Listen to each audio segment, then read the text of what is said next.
Hello students, I am fine and I hope that you are also fine. So today I am again with you with some important question answer from social science, from geography.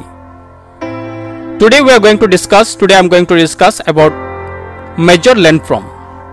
So beginning of this lessons, so first time all of you try to understand what is landform. The concept of landform, I am trying to give you the little idea about the concept of major landform. So what is landform? So be attentive. Landform is a natural or artificial features of the soil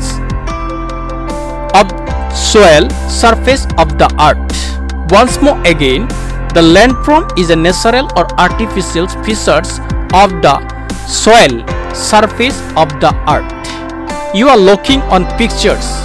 Here the some place is much higher and some place is very low. Some place goes up, uplifted, and some places of the earth surface is sinking down. And more details why some places uplifted and some places of the earth surface sinking down. পৃথিৱীৰ উপৰিভাগৰ কিছু অংশ কিয় ওপৰলৈ গৈছে আৰু কিছু অংশ কিয় তললৈ গৈ আছে, গতিকে গোটেই দিশত কথা পাতিম. More details, try to understand landform. Here also you are looking some pictures. Some places goes up and some places go down. The reason of this we are going to discuss more about. So landform, if you look the earth surface, you can see the surface of the earth is not same as up and down, river, oceans, lakes, hills. This all happens by nature. Earth is not always same and it keeps on changing. ইয়াত দেখি থকা পৃথিৱীৰ কিছু কিছু অংশ ওপৰলৈ উঠি গৈছে, পাহাৰ পৰ্বত, আৰু কিছু অংশ আকৌ সাগৰ, নদী আৰু কিছুমান যথেষ্ট চাপৰ বা ডাউন. গতিকে এই আটাইবিলাকৰ কাৰণ সম্পৰ্কে যদি কোৱা হয় তেতিয়া আমি চাব লাগিব the internal process and external process. And internal process, either here again you see the internal process working two ways, upliftment or sinking. So try to understand first time what is upliftment. When for some reasons a part of landform goes up. Any region, it is called upliftment. Any regions, any part of the earth surface goes up, goes high, it is called upliftment.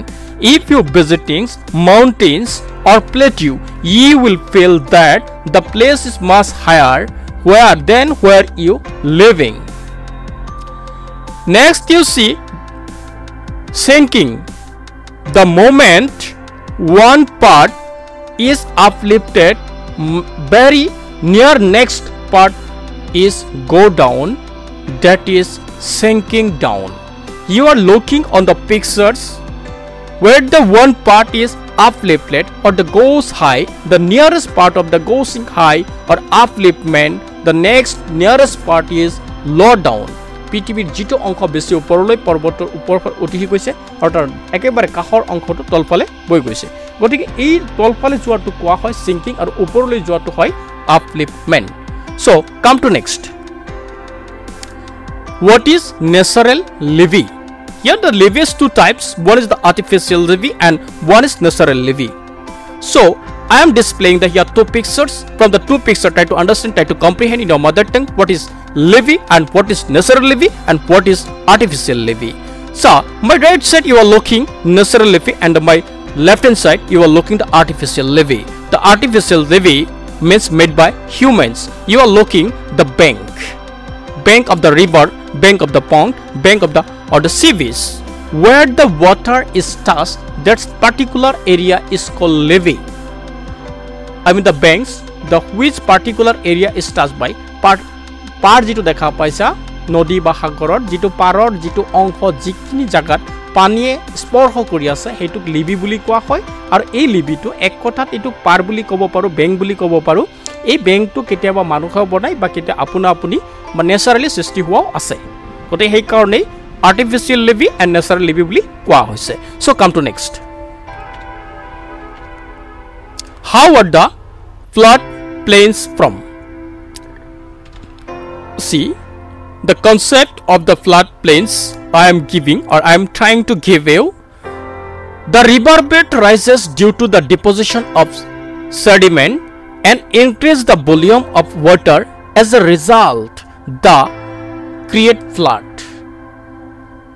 the area here the one mistakes they are not the area where the river water is spread is known as the floodplain this is how the floodplains form ইয়াত দেখুৱা ধৰণে যিকোনো কাৰণতে পিটি নদীবাগ বা সাগৰৰ তলিবাগ ওপৰলৈ উঠি আহিছে ব্ৰহ্মপুত্ৰৰ তলিবাগ ক্ৰমান্বয়ে ওপৰলৈ উঠি আহিছে তাত বোকা বিভিন্ন ধৰণৰ আৱৰ্জনা বা অলাগতিয়াল বস্তু পৰি যোৱাৰ কাৰণে পেলোৱাৰ কাৰণে ব্ৰহ্মপুত্ৰৰ তলিবাগ ওপৰলৈ উঠি আছে আৰু যেতিয়া তাত কিবা অদৰকাৰী বা গেট বেছি জমা হয় তেতিয়া পানী ওপৰলৈ উঠি আহে আৰু যেতিয়া পানী ওপৰলৈ উঠি আহিব তেতিয়া নদীৰ পৰা ওলাই এটা অঞ্চল সেই পানীটোৱে আৱৰিব দখল কৰিব স্প্ৰিড হ'ব আৰু সেই এৰিয়াটো কোৱা হয় ফ্লাড প্লেস যিকিনো অঞ্চল নদীৰ পৰা ওলাই সেই সাগৰৰ পৰা ওলাই পানী কিনি এটা বাহিৰৰ অঞ্চল যিকিনি দখল কৰিব এই এৰিয়াটো কোৱা হয় flood place so come to next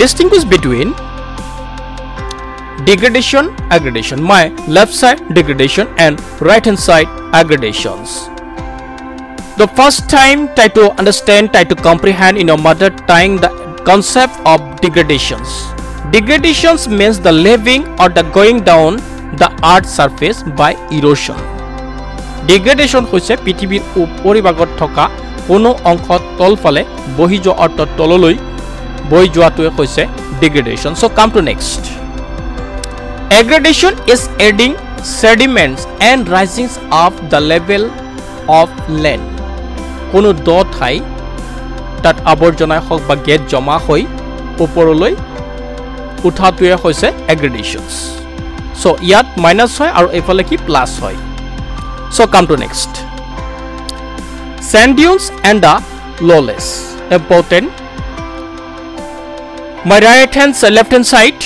sand dunes and right hand side lowlands so first time I am trying to give you the concept of the lowlands but important when the wind carried away the grains of the sand from one place to another distance place and deposit in the large area is called lowlands jetia botahe olop ke bhali koruba duroni thailoi niplai eta bihot area loi hei balikhini joma koribo aru hei ukho thaikini koa hobo lowlands gotike dekha gol je bali eto morobumi সাধাৰণতে সংগঠিত হয় যে এজাগাৰ পৰা এঠাইৰ পৰা আন ঠাইলৈ অলপ কে পালিকিনি গৈ আৰু এক ঠাইত জমা হ'ব আৰু তাত এটা বিস্তীৰ্ণ অঞ্চল দখল কৰিব আৰু এই গতি প্ৰচেছটো কোৱা হ'ব ললেছ so next you see sand dune is a hill of sand made by wind or the crust or in the deserts গতি দুয়োটা দেখা গৈছে ডেজাৰ্টত হ'ব মৰুভূমিত হ'ব আৰু ইয়াতো বতাহৰ দ্বাৰা এটা উখ ঠাই হ'ব কটন হ'ব এটুকু sand dunes বুলি কোৱা হ'ব so come to next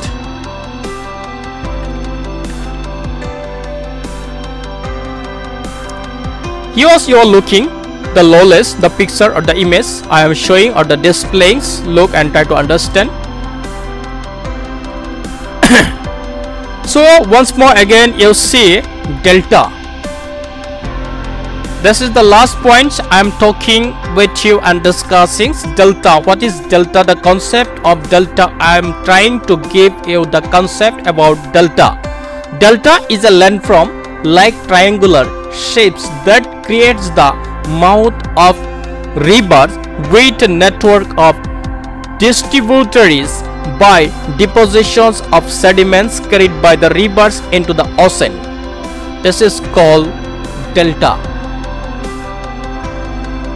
সাধাৰণতে Brahmaputra so I have to told you the concept of the delta. Delta is a landform like the triangular shapes that created the mouth of the rivers with a network of the distributaries by the depositions of sediments carried by the rivers to the ocean.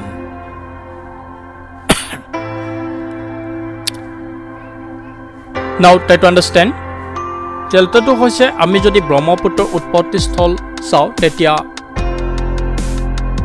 Himalaya पर्वतर pra আমি সকলোৱে জানো গতি হিমালয় পৰ্বতৰ পৰা প্ৰথমতে যেতিয়া প্ৰাণীখিনি ওলাই আহে যিমান স্পিডত বতাৰখিনি আহে যিমান স্পিডত লাহে লাহে যেতিয়া সমতল ভূমিত আহি যায় তেতিয়া পানীৰ স্পিডটো কমি যায় গতিকে নদীৰ পৰা পানীখিনি ওলাই আহি সমতল ভূমি হয় যেতিয়া সাগৰৰ লগত মিলিত হয় ইয়াত পিকচাৰত চাই থকা ধৰণে সাগৰত যেতিয়া মিলিত হ'ব তেতিয়া স্পিডটো কমি যাব আৰু যেতিয়া হি ব্ৰহ্মপুত্ৰ অৰ্থাৎ ওপৰলৈ পানীৰ পৰা ওপৰৰ পৰা যেতিয়া পানীখিনি তললৈ নামি আহিব আহোতে কিছুমান পাথৰ হিল মাটি কিছুমান কঢ়িয়াই আনিব আৰু কিছুমান ৰাস্তা তাতে ব্লক হ'ব গতিকে যেতিয়া সাগৰৰ লগত মিলিত হ'ব এই সাগৰৰ লগত মিলিত হোৱাৰ আগতে ইয়াত triangular so triangular the delta shapes of delta is the fourth letter of the Greek ভাষাৰ 4 নম্বৰ আলফাবেটটো হৈছে ডেল্টা গতিকে তা ত্ৰিভুজ আকৃতি অৰ্থাৎ ট্ৰায়াঙ্গুলাৰ শেপ গঠন কৰিব গতিকে এনেকৈ ডেল্টা গঠন হয় আৰু এই ডেল্টাৰ কনসেপ্ট সম্পৰ্কে this much enough so I